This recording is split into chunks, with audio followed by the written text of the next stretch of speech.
So as the last part for this general overview, let's talk about what IPAC is, what the Spitzer Science Center is, and what I do, because it's one of the questions I get when you guys come out to visit me. IPAC is the Infrared Processing and Analysis Center. It's based at Caltech, but it's a hybrid organization. It really is. It belongs to both Caltech and JPL. So one of the ramifications of this is that even though I sit at Caltech, I am not part of the astronomy department. The astronomy department is a completely separate entity. I work at IPAC, and an astronomy professor or a professor from any other university would be given some time to do their own work, but would also be expected to do some kind of service to the university. That is, teaching classes, supervising students, serving on committees. I don't teach classes or supervise students because my service work is to support NASA infrared missions. So I'm not part of the astronomy department. I don't have any particular sway with the admissions committee, so I probably should not be writing you recommendations to get into Caltech. In our charter, we're supposed to support all sorts of NASA infrared missions and the archives that go with them to preserve the data after the missions are over. Spitzer has been a huge component of the archives at IPAC, but it's now completely dwarfed by the WISE data. The WISE data is a huge archive, many millions of sources, huge numbers of images. And IPAC has also had a role in supporting not just WISE, but Herschel and Planck and Kepler and IRSA and NED and IRSA and the Exoplanet Archive. There's so many different archives here at IPAC. At least 10% of all refereed astronomy journal articles today use data that, at least in part, ultimately come from IRSA, and IRSA is one of the largest parts of IPAC. The Spitzer Science Center is the organization that supports Spitzer. It is part of IPAC, and it has it's not alone in its role. Its sister institutes are the Space Telescope Science Institute, which is based at Johns Hopkins in Baltimore to support Hubble, and the Chandra Science Center at Harvard Center for Astrophysics in Princeton, well, technically Cambridge, but in Massachusetts. There are other similar facilities for other ground and space-based observatories. The National Optical Astronomy Observatory facilities are in Tucson, and they support observatories at Kitt Peak and at Cerro Tololo.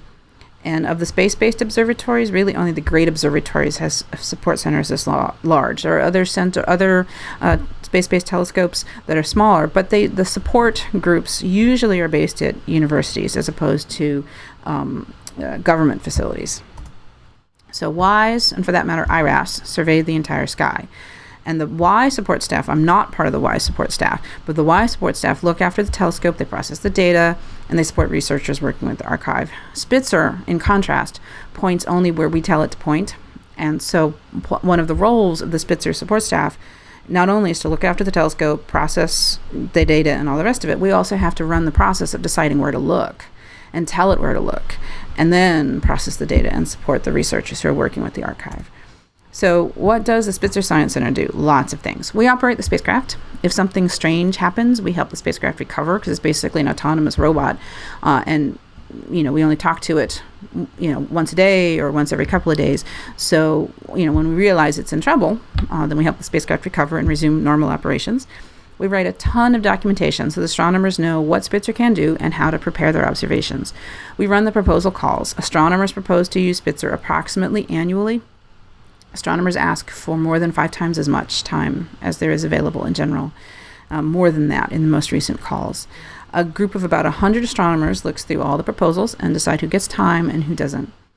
For all the successful proposals, we ingest the observation, we review them, and we release them for scheduling. Then we prepare an observing schedule because the Spitzer can't see the entire sky at any one time. So you have to plan when you're going to observe what thing, and it's constrained by different observers who say, I need to observe this particular object at this particular time, and then other people say, I don't care when you get it, just get it at some point. We then give the series of spacecraft commands to JPL, and then they get radiated up to the spacecraft using the Deep Space Network. And then we use the Deep Space Network to get the data back when they come back down from the spacecraft.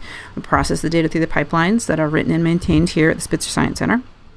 We used to watch every data frame that came back.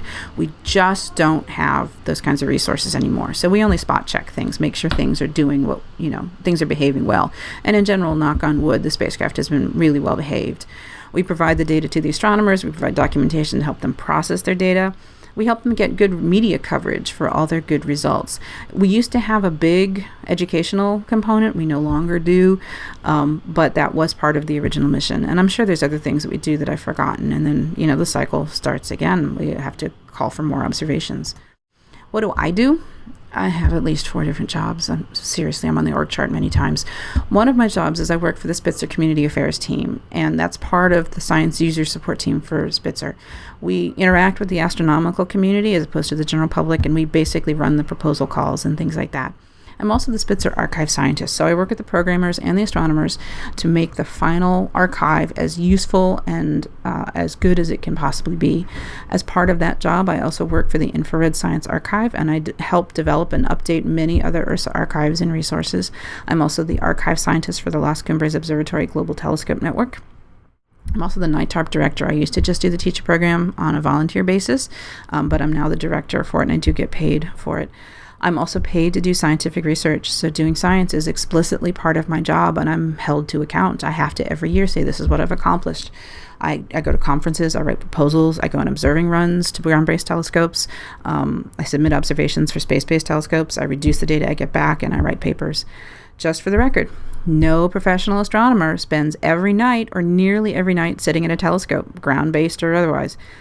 Typically, 2 weeks of observing time would be a huge amount of time, and most people just get a few nights of time per year. There are a specific kind of astronomer that are actually telescope operators, and they really do. Their job is to sit at the telescope and help astronomers observe. But most professional astronomers do not spend time looking through a telescope or taking data at a telescope. It's the exception rather than the rule to actually get data, lots and lots of data like that. So like any professional astronomical resources, there are requests for at least 5 to 10 times more time than actually exist on Spitzer. The way that this works is astronomers submit proposals. They write 2 to 5 pages explaining why you should get the time, what the background is, what you expect to find, why this is important, how you're going to design the observations, all that good stuff. Then the Time Allocation Committee, or the TAC, which is composed of astronomers, reads all the proposals and sorts them into yes, no, and maybe. And usually everyone agrees on the yeses and the nos. You just argue about the maybes. And so there's a meeting to discuss those maybes, and then you allocate the time that you have available among the winning proposals. NASA observations tend to come with money to process the data, at least if you're U.S. based. You don't generally get money from NASA if you're not based in the U.S. And many astronomers fund their entire salary based on these kinds of grants. And so they write a lot of proposals because they have to support themselves on that money. So the proposal evaluation, just because people always ask, the number one criteria is the scientific merit. The next criteria is that it has to be done with Spitzer, or the corresponding observatory. If you're writing a proposal for Kitt Peak, you have to explain why only Kitt Peak can do that job. You can get, for some observatories, there's an exchange program. So you can write a Spitzer proposal that's mostly Spitzer data, but I want a little bit of Chandra data because, and so you have to explain why you need that. Then you have to explain how you're going to do it, because if it doesn't matter how compelling your scientific case is, if you want to observe Mercury with Spitzer, I'm sorry, you can't do it. Mercury is too close to the sun. So you have to explain how what you're going to do is technically feasible and how Spitzer can support it, or the corresponding observatory if you're proposing for something else.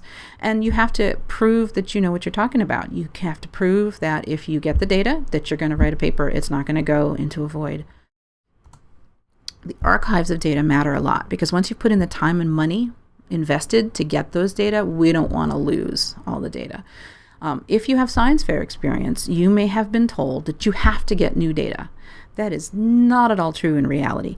The astronomy archives in particular are so incredibly rich that there are many journal articles that are just using archival data.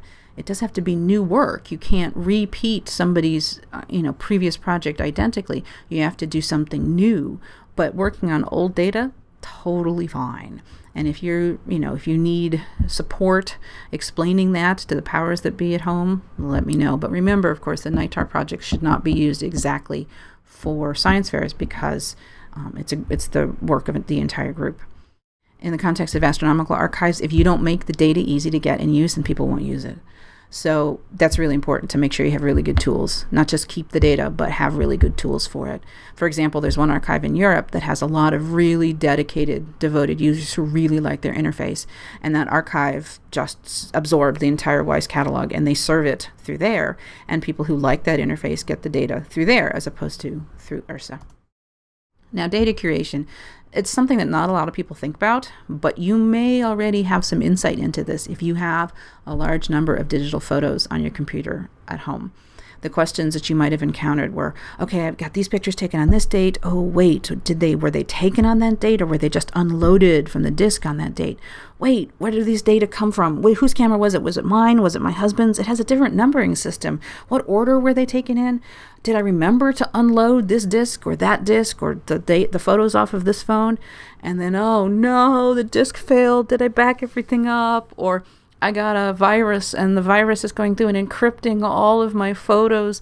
Unless I pay off the Russian hackers, I'm going to lose all of them. And what about, you get a new computer, and it takes a significant amount of time to transfer all the photos off. And, then there's the other thing of, I need a picture of this specific event. I can't remember exactly when it happened. I think it was the first half of 2010. How am I going to find that picture? All of those issues are things that you have to worry about in the context of astronomical archives. But it's huge. It's enormous. You probably have gigabytes of photos. The next thing is terabytes, and then it's petabytes. We have petabytes at IRSA, just in IRSA, not the rest of the IPAC archive, just at IRSA. And we have 73 billion rows in catalogs. And so it's not trivial to keep track of all these data, make it easy to use, migrate it as data storage technology changes, make sure that the data are safe, all that good stuff. So IRSA, I've mentioned several times, IRSA is the Infrared Science Archive, and it is home to NASA's infrared archives. Its priorities really are fourfold. They're to ingest new data from ongoing missions. Right now, that's Spitzer, NEOWISE, and SOFIA. You have to ingest new processing of older data, such as Planck, Herschel, and sometimes the community contributes data back to us that they've reduced. We need to maintain the archives, make it easy to support the missions that are ongoing and to plan for new missions. We need to enable cutting-edge research by having really good tools and really good user support. You might have heard of the Virtual Observatory. We have to support that. And we have a huge number of archives that look at the sky at many different wavelengths. And as a side effect, that's also over time. So if you find a new object that suddenly changes, you can go back through IRSA's archives and find observations from decades ago that show you how this object was before it changed. And at this point, we're also looking at dealing with big data, because petabytes of data is not something that you can transfer back to your local disk and work with there. So at least 10% of all the refereed astronomy journal articles today are using data that ultimately come from IRSA.